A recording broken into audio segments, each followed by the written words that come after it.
समसामयिक घटना र गतिविधिहरूको विषयमा छलफल गर्ने एउटा मात्र कार्यक्रम समय सन्दर्भ।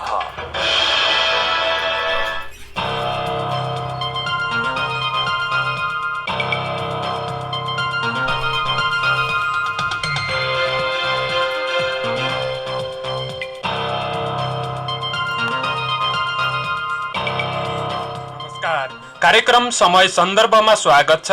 म बसन्त आचार्य। समय सन्दर्भ कार्यक्रममा हामीहरूले सामाजिक, आर्थिक, राजनैतिक, शैक्षिक लगायत समाजका जुनसुकै घटनामा पनि हामीहरूले कुराकानी गर्दै आइरहेका छौँ। आज पनि हामीहरू यिनै विषयवस्तुमा आधारित रहेर कुराकानी गर्नेछौँ। आज मूलतः हामीहरू सङ्घीय सरकारले 2077-78 को बजेट सार्वजनिक गरेको छ। बजेटमा के कुरा राम्रा छन् र बजेटमा भएका उल्लेख गरिएका ती विषयवस्तुलाई कसरी सम्बोधन गर्नु पर्ला, कार्यान्वयनमा चुनौती के छन् लगायतका विषयवस्तुमा रहेर कुराकानी गर्नेछौँ। साथै अहिले कोरोनाको ले गर्दा तहस नहस भएको अर्थतन्त्रमा अब कसरी अगाडि बढ्नुपर्ने ती कुराहरू बजेटले समेटेको छ या छैन भन्ने विषयमा पनि आज हामीहरू कुराकानी गर्नेछौँ। यसै सन्दर्भमा कुराकानी गर्नका लागि आज हाम्रो स्टुडियोमा हुनुहुन्छ आर्थिक अनुसन्धान केन्द्रका अध्यक्ष हुमराज भुसाल। भुसालजी, स्वागत छ तपाईँलाई कार्यक्रम समय सन्दर्भमा। धन्यवाद बसन्तजी। सङ्घीय सरकारको 2077-78 को बजेट आयो। यो सरसर्ती हेर्दा यो कस्तो लाग्यो तपाईँलाई? निश्चितमा सरकारले आर्थिक वर्ष 2077-78 को लागि जेठ 15 मा आफ्नो बजेट पेश गर्यो। समग्रमा हेर्दाखेरि बजेटमा समावेश गरिएका विषयवस्तुहरू, कुराहरू, कार्यक्रमहरू समय सापेक्ष नै छ भन्छु म। निरन्तरता होइन, यो कोभिड पछिको उसलाई अन्त्य गर्ने खालको छ यो बजेट अहिले आएको। यसलाई कसरी लियौँ भने विशेष परिस्थितिमा बनेको यो विशेष बजेट हो। त्यसकारणले गर्दा निरन्तरताको क्रमिकता भयो भन्नुभन्दा पनि विशेष परिस्थितिमा विशेष खालको बजेट आएको छ। त्यसकारणले यसलाई हामीले विशेष रूपबाटै व्याख्या, विश्लेषण अथवा मूल्याङ्कन गर्दाखेरि बजेट राम्रै छ भन्नुपर्छ। भनेपछि बजेट तपाईँको विचारमा राम्रै छ। यसमा केही कुरा राम्रा पनि छन्, केही कुरा जस्तो 10 युनिटसम्म बिजुली महसुल छुट दिने, त्यस्तै प्रत्येक स्थानीय तहमा एक जना पशु र कृषि प्रविधिको व्यवस्था भनेर उल्लेख गरिएको छ बजेटमा। त्यस्तै नेपाललाई यो वर्ष पूर्ण साक्षरता र खोप घोषणा गर्ने भन्ने छ। यसलाई पुरा गर्नका लागि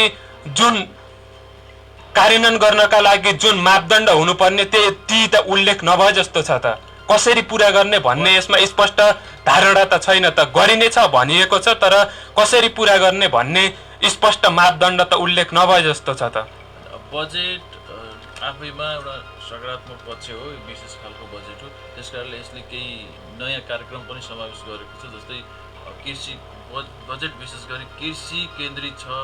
त्यस कृषिमा प्रत्येक स्थानीय तहमा एउटा पशु प्राविधिक, अर्को चाहिँ कृषि प्राविधिकको दरबन्दी सिर्जना गर्ने र यसै आर्थिक वर्षमा त्यसको कार्यविधि बनाएर कार्यक्रममा लैजाने भन्ने एउटा सकारात्मक पक्ष छ भने, अर्को बजेटले 10 युनिटसम्म मासिक उपभोग गर्ने, जुन विद्युत उपभोग गर्ने उपभोक्तालाई 10 युनिटको छुट दिने भन्ने कुरा छ।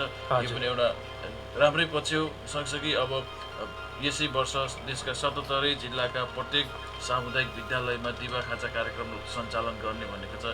यो कार्यक्रम विगतका वर्षहरूमा 43वटा जिल्लामा मात्रै कार्यान्वयन थियो। त्यसको सफल कार्यान्वयनपछि सरकारले 43वटा जिल्लामा सफल कार्यान्वयन भयो। गत वर्ष सफल कार्यान्वयन भयो र त्यसैबाट सरकार खुसी भएर अथवा कार्यक्रम राम्रो देखियो, फिडब्याक राम्रो आयो भनेर 77वटै जिल्लामा लागू गर्यो। यो पनि एउटा सुखद पक्ष हो। यी कार्यक्रमहरू सरसर्ती हेर्दाखेरि देशलाई अब पूर्ण साक्षर बनाउनु पर्छ। पूर्ण साक्षर र पूर्ण खोप हुनु भनेको देशको मानव संसाधन विकासमा पनि एउटा टेवा पुग्ने कार्यक्रम भएको कारणले अब कोही नागरिकहरू साक्षरताबाट वञ्चित नहुन्, सँगसँगै उनीहरूको शैक्षिक, मनोवैज्ञानिक हरेक कुराको मानसिक स्वास्थ्य स्थितिको बारेमा तीव्र रूपमा वृद्धि गराउन सहयोग पुर्याउने हरेक किसिमका खोप कार्यक्रमहरूलाई पनि अब यसै वर्षबाट हामीले सबै नागरिकहरू, देशको दूरदराजसम्म फैलिएका नागरिकहरूलाई पूर्ण खोप र पूर्ण साक्षर बनाउने भन्ने कार्यक्रम राख्यो। यो चाहिँ एउटा सान्दर्भिक छ। त्यसै गरी बजेटमा अन्य कुराहरू पनि छन्। जस्तै बजेट पुरा त स्वास्थ्य केन्द्रित छ। स्वास्थ्य क्षेत्रमा पनि अब काठमाडौँ उपत्यकाभित्रै 300 शय्याको सुविधा सम्पन्न सरुवा रोग विशेष अस्पताल बनाउने भन्यो।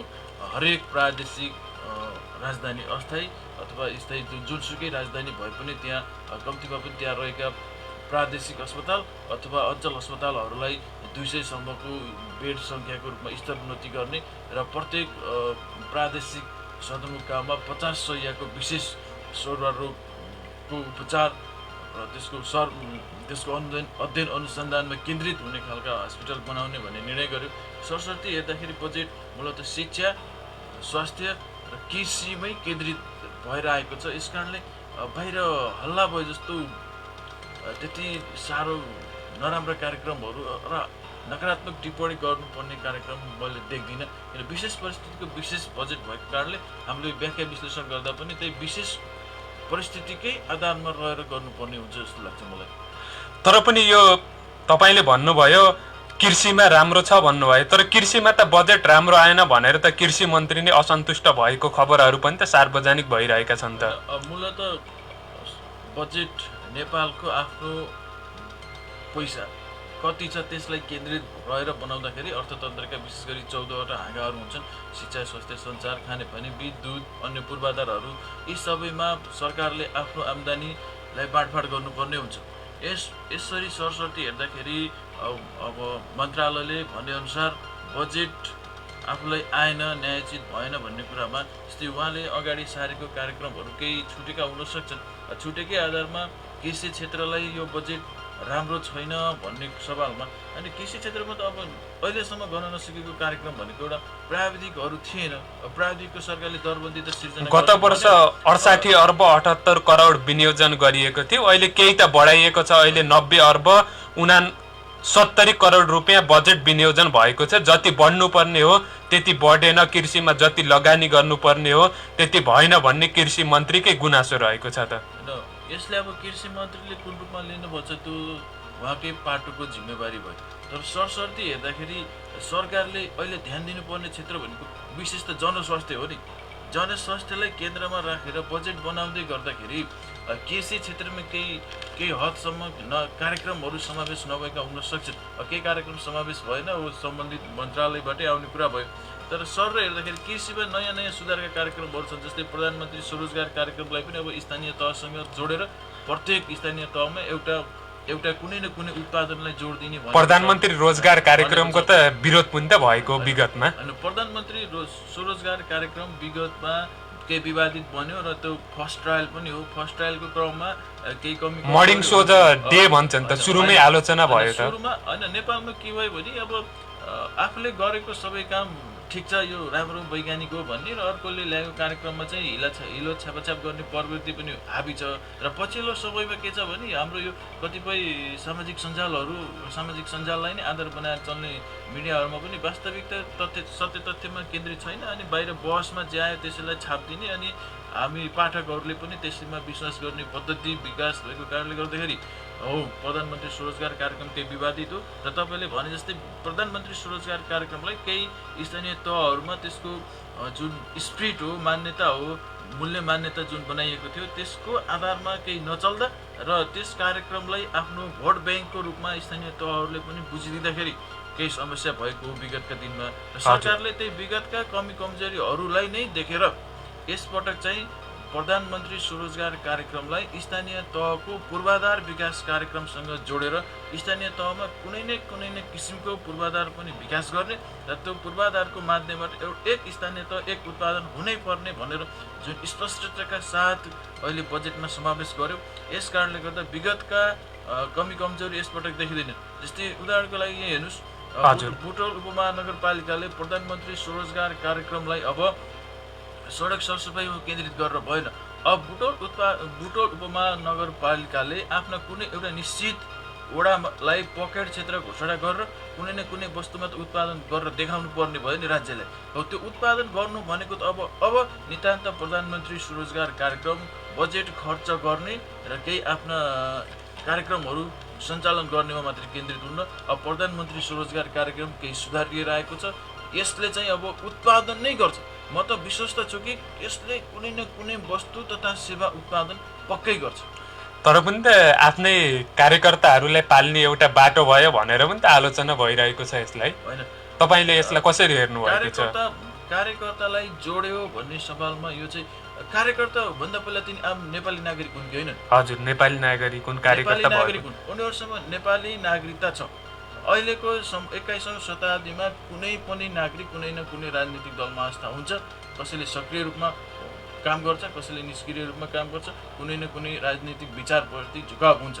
झुकाव हुनु स्वाभाविक हो र त्यही झुकाव भएकै आधारमा कुनै पनि व्यक्तिले कार्यक्रम पायो र यो चाहिँ त्यो पार्टीमा भएको कारणले पायो अथवा यसको सत्तापक्षसँग निकटता थियो, विपक्षीसँग निकटता थियो, त्यसको प्रेसरले पायो भन्ने कुरा गर्नुभन्दा पहिला पनि हामीले केमा जोड दिनु पर्यो भने सरकारले ल्याएका उत्पादन स्वरोजगार वृद्धिका कार्यक्रममा आम नेपाली नागरिकले साथ पाए र त्यसको फाइदा आम नेपाली नागरिकले नै लिने हो। अब पार्टीगत रूपमा यताउता गर्नु कुनै आवश्यक छैन। सबभन्दा पहिला हामीले के सोच्नु पर्यो भने सरकारले ल्याएका कार्यक्रमबाट नेपाली नागरिकले नै त्यसको बेनिफिट लिनु हुन्। बाहिरको कोही आएर यहाँ बेनिफिट लिनेवाला छैन, किनकि बेनिफिट लिनको लागि नेपाली नागरिकता अनिवार्य छ। नेपाली नागरिकता भइसकेपछि हामीले पार्टी सदस्यताको आधारमा कार्यक्रम पाए भन्नुभन्दा पनि गैर नेपालीले पायो भने विरोध गरौँ, गैर नेपालीले पाउनुहुन्न। तर देशभित्रका पार्टीमा आस्थावान युवाहरूले कार्यक्रम पाए भन्दै गर्दाखेरि हामीले के छुटाउनु भएन भने कार्यक्रमबाट नेपाली युवा नै लाभान्वित भए। उदाहरणको लागि कुनै एउटा पार्टीमा आस्थावान गर्ने व्यक्तिले 1 करोडको मेगा प्रोजेक्ट पायो भने त्यसले समाजमा अप्रत्यक्ष रूपमा त त्यस समाजभित्रका हरेक पार्टी विचारमा आस्था राख्ने मान्छेलाई नै बेनिफिट हुन्छ नि। कार्यक्रम पाउँदाखेरि एउटा पार्टीकोले पायो नभनौँ, हामीले आम नागरिकले पाए, यसको दीर्घकालीन फाइदा भनेको नेपालीलाई नै हुने हो। तर पनि भन्दा त त्यही भनेरै गुनासो आइरहेको छ त धेरै जसोको त। होइन, गुनासो आउनु विगतमा जसले त्यस्तो कार्यक्रमहरू सञ्चालन गरे, जुन एकतर्फी रूपमा भोट ब्याङ्कको रूपमा जसले कार्यक्रमलाई केन्द्रीकृत गरे, अहिले त्यो केन्द्रीकृत गर्न पाएका छैनन्। तिनीहरूले आरोप लगाउनु स्वाभाविक हो। तर म के भन्छु भने बजेटका माध्यमबाट युवा स्वरोजगारका कार्यक्रमहरूलाई जोड्दै गर्दाखेरि सरकारले गैर नेपाली नागरिकलाई त पक्कै दिएको छैन। हजुर, दिन पनि मिल्दैन। राष्ट्रिय नर्म्स अनुसार पनि त्यो मिल्दैन। त्यस कारणले सैद्धान्तिक कुरामा बहस गर्नुभन्दा पनि सैद्धान्तिक प्लस व्यावहारिकता के हो त, त्यसमा हामी नितान्त रूपमा स्पष्ट हुनुपर्छ। अहिले नेपाल मात्र होइन, विश्व नै कोरोनाले गर्दा अर्थतन्त्रमा शिथिल बनेको छ। लामो समयदेखि विश्व नै एउटा लकडाउनमा छ।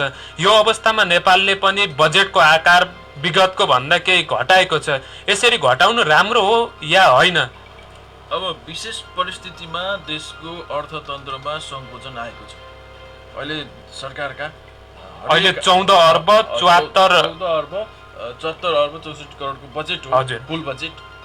विगत अघिल्लो आर्थिक वर्षमा अथवा चालु आर्थिक वर्षमा हामी 15 खर्ब पुर्याएको बजेटलाई अहिले हामीले 14 खर्बमा झारियो। हजुर, यो अब अहिले चालु आर्थिक वर्षको 7औं 8औं महिनादेखि नेपालले आफूले प्राप्त गर्ने राजस्वका स्रोतहरूबाट आम्दानी प्राप्त गर्न सकेको अवस्था छैन र विदेशबाट प्राप्त हुने जुन सहयोग हो, रेमिट्यान्स लगायतका रेमिट्यान्स हो र घरेलु अर्थतन्त्रले प्राप्त गर्ने जुन राजस्वका जुन रकमहरू थिए ती आएका छैनन्। र यस्तो परिस्थितिमा सरकारले निकै सुझबुझ तरिकाले अब अर्थतन्त्रलाई धेरै माथिसम्म घाटाको बजेट पेश गर्नुभन्दा पनि कतिसम्म सकिन्छ त्यसमा हामीले मिनिमाइज गरेर बजेट निर्माण गरौँ भनेर नै त्यही अनुसार बजेट आएको हो।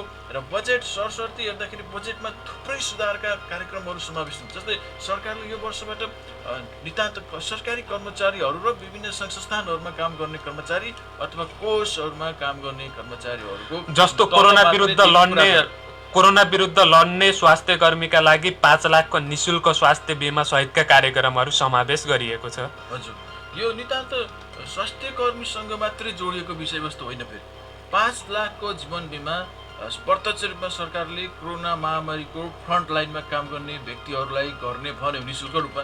यसको प्रत्यक्ष अप्रत्यक्ष फाइदा फेरि कोसँग? हामी आम उपभोक्तासम्म आउँछ।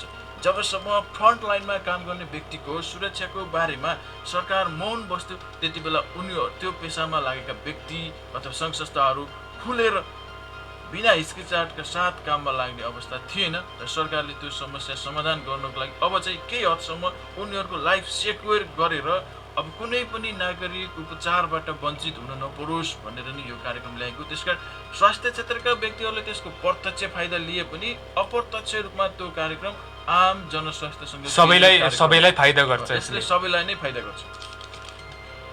जस्तो यो विषम परिस्थितिमा अर्थतन्त्रका मुख्य खम्बा भनेको पर्यटन, रेमिट्यान्स, व्यापार, व्यवसाय, उद्योग, निर्माण तथा कृषि क्षेत्र मुख्य आर्थिक खम्बाहरू हुन्। तर पनि विदेशमा गएका नेपालीहरू धेरै फर्किने अवस्थामा छन्। तिनीहरूका लागि कस्ता कस्ता कार्यक्रम समावेश भएका छन् त? अब यो महामारीको कारणले गर्दाखेरि हामी कहाँ कानुनी रूपमा 44 लाख युवाहरू वैदेशिक रोजगारीमा हुनुहुन्छ। ती 44 लाख युवाहरूमध्ये CCMC जुन कोभिड क्राइसिस म्यानेजमेन्ट कमिटी हो, त्यसले गरेको अन्तर्राष्ट्रिय सर्वेक्षण अनुसार अब आम नेपालीहरूमध्ये 15 लाख नेपालीहरू स्थायी रूपमा नेपालमा फर्किन चाहन्छन्। ती फर्कनेहरूका लागि त बजेटमा कसरी सम्बोधन गर्ने भन्ने त उल्लेख नभए जस्तो छ बजेटमा ती बेरोजगार युवाहरूलाई कसरी समावेश गर्न सकिन्छ भन्ने विषयमा बजेटले खुलेरै 1 2 3 गरेर भन्नुस् न। आर्थिक वर्षमा करिब 7,50,000 प्रत्यक्ष रोजगारी सृजना गर्ने भनेको छ। त्यसले विदेशबाट फर्केका नागरिकहरूलाई पनि त्यो कार्यक्रममा समावेश गर्छ र आन्तरिक श्रम बजारमा रहेका बेरोजगार युवाहरूलाई पनि त्यसले समावेश गर्छ। र सङ्ख्यात्मक रूपमा 15 लाख युवाहरू स्थायी रूपमा फर्किँदैछन् तर 7,50,000 मात्रै रोजगारी सिर्जना भन्ने बहस हो भने यसमा चाहिँ सरकारले के गरेको छ त भन्दाखेरि 7,50,000लाई चाहिँ सरकारले प्रत्यक्ष रूपमा विभिन्न किसिमका कार्यक्रमहरू मार्फत रोजगार दिने हो र बाँकी 7,50,000 युवाहरूलाई चाहिँ उनीहरूले कुनै न कुनै किसिमको आफ्नो वैदेशिक रोजगारीको सिप ज्ञान प्रयोग गर्न चाहन्छन् भन्ने चाहेर कुनै उद्यमशीलतामा उनीहरू लाग्न चाहन्छन् भन्ने सरकारले साना किसान लघु वित्तीय उत्थान जस्ता कार्यक्रमहरूबाट उनीहरूको लागि आवश्यक पर्ने बिउ पुँजी उपलब्ध गराउने जसको लागि उनीहरू चाहिँ एउटा समूह बनाएर आउनु पर्ने भनेको छ। समूह बनाएर आउनु पर्ने जस्तै एउटा व्यक्ति मात्रै यो कार्यक्रम लघु वित्त सँगसँगै बिउ पुँजी कार्यक्रममा भाग लिन सक्दैन। त्यो सरकारले उसलाई बिउ पुँजी दिने निश्चित क्राइटेरिया प्राप्त गर्न नसकेको मूल्याङ्कन गर्छ। त्यसकारण विदेशबाट फर्केका युवाहरू आफ्नो कुनै न कुनै किसिमको वैदेशिक ज्ञान सिपलाई प्रयोग गरेर उत्पादनमूलक कार्यक्रममा लाग्नलाई सरकारको सम्बन्धित क्षेत्रमा उनीहरूले आफ्नो प्रपोजल पेश गरे भने सरकारले बिउ पुँजी दिने भनेको छ। यो त एउटा निकै सकारात्मक कदम हो। हामीले कसरी बुझ्नु पर्यो भने सरकारले केही गरेन भनेर बाहिर चिया गफमा गफ गर्ने होइन कि सरकारले 7,50,000 प्रत्यक्ष रोजगारी होइन, सरकारले नगरेको होइन, कुनै चाहिँ नियमित रूपमा हुने हुन्छन्, जुन गतिमा हुनुपर्ने हो त्यो गतिमा भएन भन्ने कुरा मात्र होला नि त। कामै नभएको भन्ने त होइन होला नि। कामै नभएको होइन, बाहिर बजारमा हल्ला के भयो भने कामै भएन। म त ठोकुवाका साथ के भन्छु भने 2007 सालदेखि विक्रमसम्म 2007 सालदेखि अहिले 74-75 सम्म आउँदाखेरि सरकारहरूले वर्षमा 100-200 किलोमिटर मात्रै बाटो पिच गर्थे। तपाईँ नभुल्नुहोस्। हजुर। तर यो सरकार गठन भइसकेपछि प्रत्येक आर्थिक वर्षमा 300 किलोमिटरका दरले बाटो पिच भइरहेको छ। यो पनि सरकारले अब विगतका 70 वर्षका सरकारले गर्न नसकेका कामहरू सरकारले सडक पूर्वाधारमा त गरेर देखायो नि। यस्तै सरकार यही आर्थिक वर्षमा 72वटा मोटरेबल ब्रिज पुलहरू जुन डबल लेनका पुलहरू हुन् ती सम्पन्न गर्ने प्रक्रियामा थियो र त्यसमध्ये एक आध पुलहरू यो आर्थिक वर्षमा समापन नहुने कोरोनाका कारणले गर्दा केही प्रभावित परेको छ। विकास निर्माणका कामहरू पुरा हुन सकेका छैनन्। तर पनि 70वटा पुलमा 65वटा पुलहरू यही आर्थिक वर्ष भनेको असार मसान्तभित्रै सम्बन्धित ठेकेदारहरूले सरकारलाई बुझाउँदैछ। यो पनि 70 वर्षको बिचमा कुनै पनि सरकारले गर्न नसकेको कदमहरू हो। यस्ता कदमहरू गरेका कामलाई हामीले गर्यो भन्न सक्नु पर्यो बिना कुनै झन्झट। हामीले कुनै पनि किसिमको आग्रह पूर्वाह नगरिकन हेऱ्यो भने विगतमा सरकारहरू स्थायी रूपमा थिएनन्। 9 महिनामा सरकारहरू चेन्ज हुन्थे। एउटा अर्थमन्त्री ल्याएको कार्यक्रम अर्को अर्थमन्त्रीले कार्यान्वयन गर्दाखेरि निश्चित रूपमा अहिले त लगभग इतिहासमै पहिलो पटक एउटै अर्थमन्त्रीले 3 पटकसम्म बजेट पेश गर्न पाउनु भयो। होइन, पहिलो आर्थिक वर्षमा अर्थमन्त्री केही सैद्धान्तिक रूपमा हुनुहुन्थ्यो। सैद्धान्तिक भावमा उहाँ हिँड्नुभयो। दोस्रो वर्ष उहाँले अर्थतन्त्रलाई ट्र्याकमा ल्याउनु भएको थियो। उहाँ अर्थमन्त्री बन्दै गर्दाखेरि त्यसभन्दा पहिलाका जुन आर्थिक क्रियाकलापहरू हुन् त्यसले नेपालले अब वैदेशिक सहायता दिने कि नदिने भनेर अन्तर्राष्ट्रिय वित्तमा छलफलको क्रममा अर्थमन्त्री एकदम जटिल मोडमा उहाँले अर्थतन्त्रलाई ह्यान्डलिङ गर्न पाउनुभएको। त्यसकारण पहिलो वर्ष उहाँ सैद्धान्तिक कुराहरू मिलाउनुमै केन्द्रित हुनुहुन्थ्यो। दोस्रो वर्षबाट उहाँ व्यावहारिक रूपमै अगाडि बढ्नुभएको थियो। बिचमा कोरोना महामारी आयो, त विश्वव्यापी महामारी भयो। यसको कारणले अर्थतन्त्र हाम्रो मात्रै होइन, विश्वका सबै देशहरूको अर्थतन्त्र नेगेटिभ सूचकमा छन्। त्यसकारणले यो हाम्रो यो सरकारले नगरेको भन्ने यसलाई हामीले मिल्दै विश्व नै यसैमा रुमलिएको छ भने तेस्रो वर्ष सुरु हुँदै गर्दाखेरि अर्थमन्त्रीले जुन बजेट बनाउनु भयो यो नितान्त व्यावहारिक बजेटबाट नै आएको छ।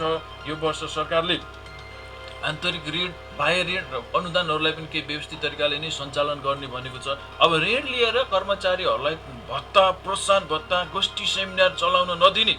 अब यो ऋण लिएको पैसाबाट केही उत्पादनशील काम गर्नै पर्छ। काम गर्ने हो भने जुन दृढ अठोटका साथ अर्थमन्त्रीले आफूमाथि जुन किसिमका दोषहरू लगाए ती दोषलाई उहाँले सहज र हाँसी स्वीकार्दै अब हामीले ऋण लिएर चाहिँ ऋण लिएको पैसाले कर्मचारीलाई खुसी बनाउने होइन, जनता खुसी बनाउने हो भनेर जुन अठोटका साथ हिजो अस्तिका सदनका बैठकहरूमा उहाँले स्पष्ट पार्नुभयो। यसबाट पनि अब सरकार चाहिँ केही स्पिरिटका साथ विकास निर्माणमा केन्द्रित नै रहेको भन्ने प्रष्ट हुन्छ। जस्तो आर्थिक वृद्धि दर पनि अहिले 2.7% र अर्को वर्षमा 7% पुर्याउने लक्ष्य अर्थमन्त्रीले राख्नु भएको छ। यो कोरोनाले तहस-नहस पारेको अर्थतन्त्रलाई अर्को वर्षमा 7% पुर्याउने सम्भावना त कठिन जस्तो पनि देखिन्छ। विभिन्न प्रक्षेपणहरू विश्व बैंकदेखि लिएर विभिन्न उसले पनि कमजोर आर्थिक स्थिति हुने भनेर प्रक्षेपण गरिसकेको अवस्थामा 7% पुर्याउने आधारहरू, स्पष्ट आधारहरू त प्रस्तुत भएका छन् कि छैनन्?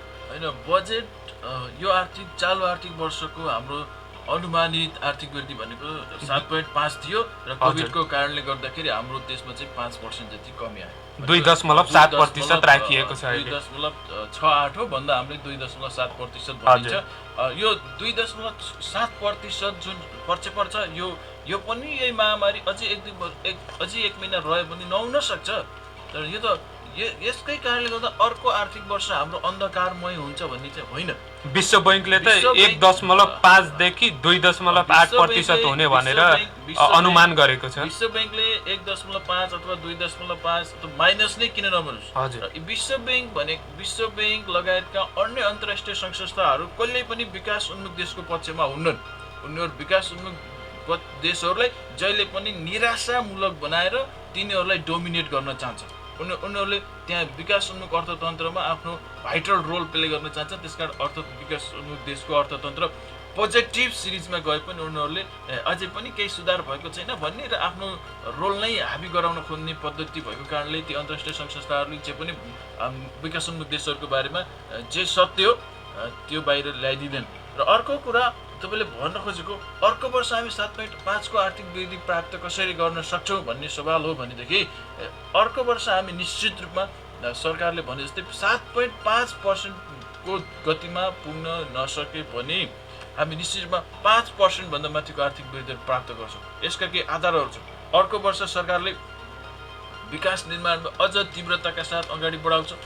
सँगसँगै विकास निर्माणमा पनि अब देखिने ठोस कार्ययोजनाहरूलाई नै अगाडि सार्छ र सँगसँगै यो आर्थिक वर्षमा सम्पन्न गर्न नसकेका आर्थिक विकासका पूर्वाधारका जुन कार्यक्रमहरू हुन्, जस्तै नजिकको उदाहरणमा हेऱ्यो भने गौतम बुद्ध अन्तर्राष्ट्रिय विमानस्थल लगायतका यी कार्यक्रमहरू, बुटोल औद्योगिक क्षेत्रभित्रका सुधारका कार्यक्रमहरू, त्यस्तै गरी बुटोल अन्तर्राष्ट्रिय पर्यटन प्रदर्शनी मण्डपहरू, यी कार्यक्रमहरू अघिल्लो यो वर्षमा पुरा नभए पनि अब आउने आगामी आर्थिक वर्षमा पुरा हुन्छन् र यसले गर्दा निश्चित रूपमा देशको अर्थतन्त्रमा केही सकारात्मक सङ्केतहरू देखा पर्छन्। सँगसँगै अब आउने दशकलाई सरकारले ऊर्जा दशकको रूपमा मानेको छ र आगामी वर्षमा पनि ऊर्जाका क्षेत्रमा थप रोजगारी सिर्जना हुन्छन्। सँगसँगै त्यसले थप विद्युत उत्पादन गरेर नयाँ ठुला उद्योगहरू सञ्चालनमा आउँछन् र यसले गर्दाखेरि हाम्रो अर्को वर्षमा रोजगारी सिर्जना हुन्छ।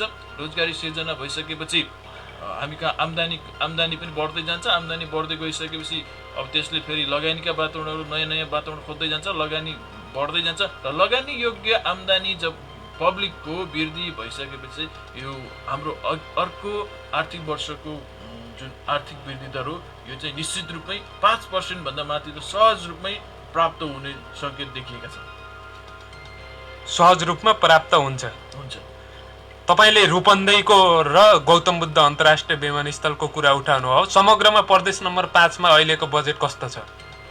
अहिले बजेटले प्रदेश नम्बर 5 मा केही नयाँ कार्यक्रमहरू समावेश गरेको छैन। पुराना निरन्तरता मात्र छ। प्रदेश नम्बर 5 मा निरन्तरता पुराना कार्यक्रमलाई निरन्तरता मात्र दिएको छ भनिएको छ।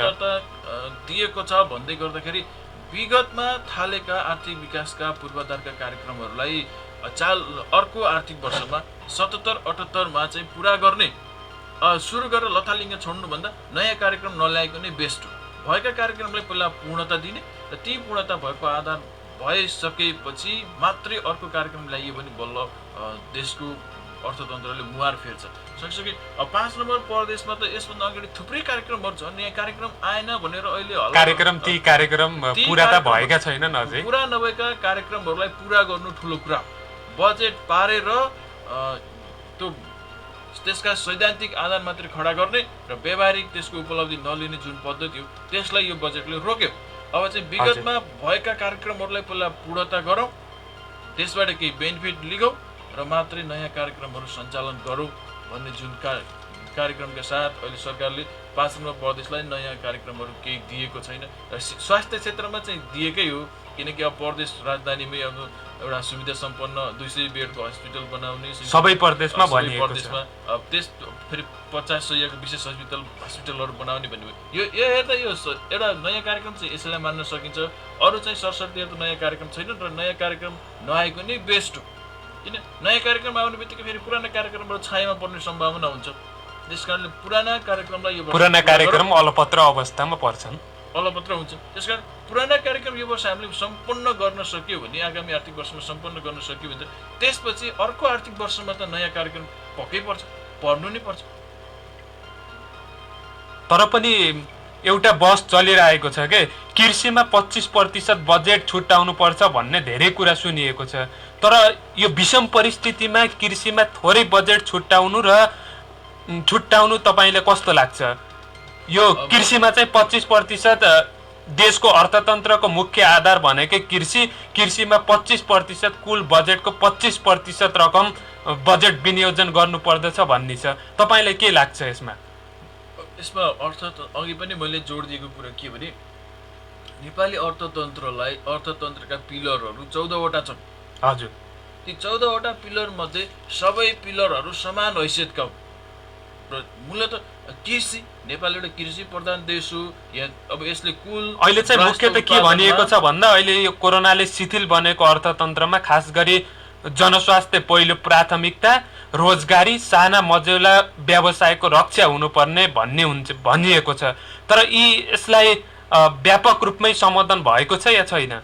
होइन, सरकारले कोभिड महामारीको कारणले पीडित बनेको सबैभन्दा फर्स्ट सेक्टर भनेको पर्यटन भनेर घोषणा गरिसकेको छ र पर्यटन सँगसँगै यातायात अहिले त त्यो पर्यटन त भ्रमण वर्ष नै स्थगित भएको छ कोरोनाका कारणले। त्यसको कारणले गर्दाखेरि जस्तै पर्यटन वर्ष जुन भिजिट अभियान थियो 2020 त्यसमाको रकम त अब सरकारले केही समयपछि कोरोना प्रकोप कोषमा ट्रान्सफर गर्दैछ। ट्रान्सफर गर्ने भन्ने कुरा बाहिर आइसक्यो। त्यसकारणले पनि अब सरकारले अर्को के खुसीको खबर ल्याएछ भने पर्यटन व्यवसाय र यातायात व्यवसायीहरू यसबाट बढी प्रताडित छन् र तिनीहरूको समस्या समाधान गर्नको लागि अब सरकारले उनीहरूको आय कर नवीकरणीय दर्ता शुल्क जस्ता भनेको छ। सरकारले कोरोनाका कारणले पीडित पर्यटन तथा यातायात व्यवसायले 20% आयकर छुट दिने भनिएको छ। 20% दिने भन्छ। यसले पनि त उहाँहरूलाई ठुलो राहत भयो नि त। 20% भनेको सानोतिनो कुरा त होइन। पर्यटन र व्यवसायलाई मात्रै केन्द्रित गरेर सरकारले 20% त राहत दियो नि। हजुर, दिएको कुरालाई दियो किन नभन्ने। अब हैन, राम्रो कुरालाई त सबैले यो त राम्रो हो भने त यसलाई त सबैले भनेका छन्। 100% कुनै पनि सेक्टरलाई डोनेसन गर्न सक्दैन किनकि सरकारसँग अहिले त्यो किसिमको पुँजी पनि छैन। तर गर्न सक्ने आधारमा त सरकार हात खुम्चाएर बसेको छैन। अब अर्को एउटा सवाल छ निजी क्षेत्रका श्रमिकहरूको बारेमा के हुने भन्ने कुरा। निजी क्षेत्रको श्रमिक को बारेमा जस्तै शिक्षण संस्थाहरूमा काम गर्ने श्रमिकहरू र कुनै उद्योगमा काम गर्ने श्रमिकहरूले यो लकडाउन अवधिको पारिश्रमिकहरू पाएका छैनन्। हजुर, यसलाई चाहिँ सरकारले अब यो बजेटमा समावेश गर्छ कि भन्ने धेरैको अपेक्षा थियो, तर बजेटमा चाहिँ सरकारले यो अब यसलाई समावेश नगरेर यसलाई सिसिएमसी कोभिड क्राइसिस म्यानेजमेन्ट कमिटीमा यस सम्बन्धी अध्ययन गर्नलाई एउटा प्रयोजन नै बनिसकेको छ र त्यहाँ अध्ययन हुँदैछ। मैले थाहा पाए अनुसार र वेबसाइटहरूमा भएको अपडेट अनुसार निजी क्षेत्रका श्रमिकहरूलाई अब राहत प्रदान गर्नको लागि सरकारले एउटा मापदण्ड बनाउँदैछ र त्यो मापदण्डको आधारमा ती तलब खुवाउन नसक्ने निजी क्षेत्रका तिनी सङ्घ संस्थाहरूलाई सरकारले केही रकम सस्तो ब्याज दरमा दिने र त्यसैको आधारमा चाहिँ ती क्षेत्रका श्रमिकहरूलाई तलब खुवाउनु पर्छ भनेर एउटा सिसिएमसीमा सैद्धान्तिक सहमति छ। आशा गरौँ बजेटमा यो पोइन्ट अब छुटे पनि अब सिसिएमसीले यसबारेमा सम्बोधन गर्नको लागि छलफल चलाइरहेको छ। त्यसकारणले निजी क्षेत्रका श्रमिकहरूबाट जुन केही आकर्षित अभिव्यक्तिहरू थिए त्यसलाई पनि अब केही हदसम्म त्यताबाट सम्बोधन गर्ने भन्यो। कोभिडको कारणले मासिक पारिश्रमिक नपाएका श्रमिकहरूलाई चाहिँ यता बजेटबाट भन्दा सिसिएमसीकै बजेटबाट दिने भन्ने जुन कार्यक्रम त्यतातिर छलफल भइरहेछ। यस कारणले गर्दाखेरि बजेटले कुनै पनि सेक्टरलाई उपेक्षा गरेर आएको छैन। सरसर्ती हामीले हेर्दाखेरि बजेट कुनै पनि शीर्षकमा कुनै पनि नागरिकलाई यसले बेतृष्णा गराउने उपेक्षा गर्ने खालको छैन। तर बुझाइ के भयो भन्दाखेरि बाहिर हल्ला धेरै भयो, कागजमा प्रिन्टेडमा के छ त्यसलाई बहस गर्नुभन्दा पनि बाहिर के आयो र फेरि के छ भने विश्लेषण गर्ने मान्छेले आफ्नो लजिकले विश्लेषण गर्छ। अर्थशास्त्रीहरूको पनि आफ्नै किसिमको विश्लेषण छ त बजेटको, एकमत छैन।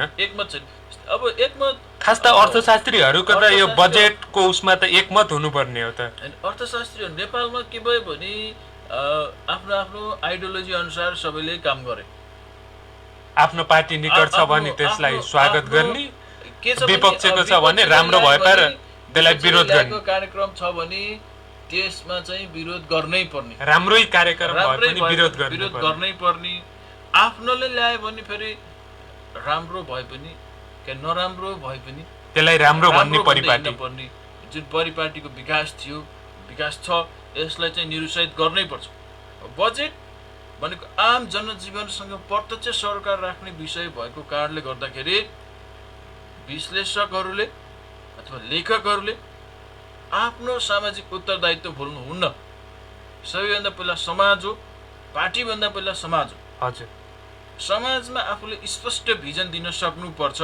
कुनै पनि आग्रह पूर्वाग्रहबाट मुक्त भएर विश्लेषकले विश्लेषण गर्नुपर्छ। अहिलेको समयमा कुनै पनि विश्लेषकको आफ्नो आइडियोलोजी एउटा पार्टीमा हुन सक्छ।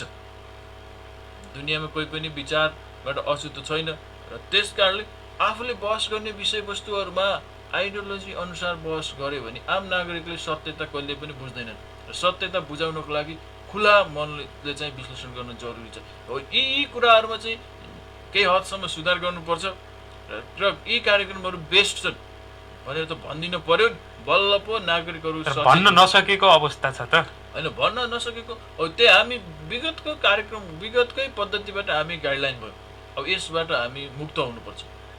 अब हामी समयको पनि अन्तिमतिर आइसकेका छौँ, तर पनि संसदमा पनि प्रतिपक्ष दलले त यो बजेटको आलोचना गरिरहेको छ। केही सत्ता पक्ष कि सांसदहरूले पनि आलोचना गरिरहेका छन्। किन यस्तो हुन्छ? राम्रो ल्याए पनि यो राम्रो भएन भनेर यो सत्ता पक्षले जस्तो ल्याए पनि समर्थन गर्ने र प्रतिपक्षले राम्रो ल्याए पनि यसलाई आलोचना गर्ने हाम्रो यो एउटा परम्परा जस्तै चाहिँ छ। यसलाई तपाईँले के भन्नुहुन्छ?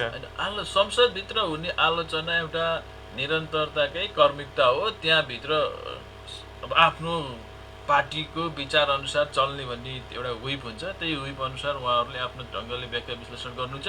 तर केही सत्ता पक्ष कि सांसदहरूले पनि आलोचना गर्नुभएको छ। सत्ता पक्षका सांसदहरूले कुन रूपमा लिनुभयो भन्ने विषयमा हामी अहिले नजाउँ। उहाँहरूको केही होला, उहाँहरूले नै स्पष्ट पार्नुहुन्छ। र म एउटा यो बजेटलाई विश्लेषण गर्ने सन्दर्भमा चाहिँ मैले अन्तिममा पनि के भन्छु भने बजेट विशेष परिस्थितिमा विशेष खालको आएको छ। सँगसँगै बजेटमा जुन समग्रमा राम्रो छ र बजेटले जुन अपेक्षा थियो बजेट जनस्वास्थ्य केन्द्रित भएर आउनुपर्छ भन्ने जुन आम नागरिकको बुझाइ थियो। यसले आम नागरिकका गुनासाहरू सम्बोधन गर्न सफल भएको छ र पोलिटिकल्ली आधारमा सबैका गुनासाहरू बजेटले सम्बोधन गर्न सक्दैन र दुनियाँका कुनै पनि बजेटले पोलिटिकल आधारमा सबैका गुनासाहरू सम्बोधन गरेको हामीले अहिलेसम्म व्यावहारिक र विश्वको इतिहासमै छैन। त्यसकारण आलोचना हुन्छ र अन्त्यमा एउटा अलेक्जेन्डर ग्रेले के भनेका थिए भने आलोचना त्यसको हुन्छ जसले केही समाजको लागि केही सकारात्मक काम गर्न खोजेको हुन्छ। यसैबाट हामीले बुझ्नुपर्छ कि समाजमा जसले सकारात्मक सन्देश फैलाउन खोज्यो आलोचना त्यसैमाथि हुन्छ, प्रहार पनि त्यसैमाथि हुन्छ। समग्रमा बजेट त्यही सैद्धान्तिक कुराबाट निर्मित छ, हामीले बुझ्नु पनि त्यसरी नै पर्छ। हस् त, समय उपलब्ध गराउनु भयो आफ्नो व्यस्त समयमा पनि तपाईँलाई धेरै धेरै धन्यवाद। उहाँ हुनुहुन्थ्यो आर्थिक अनुसन्धान केन्द्र नेपालका अध्यक्ष हुमराज भुषाल। उहाँसँग हामीहरूले आज सङ्घीय सरकारले जारी गरेको 2077-78 को बजेटमाथि छलफल गऱ्यौँ र अब हाम्रो भेट अर्को श्रृङ्खलामा हुने नै छ। त्यतिन्जेलका लागि म पनि बिदा हुन्छु। तपाईँ भने सुन्दै गर्नुहोला रेडियो समावेशी 105 मेगाहर्ज। नमस्कार।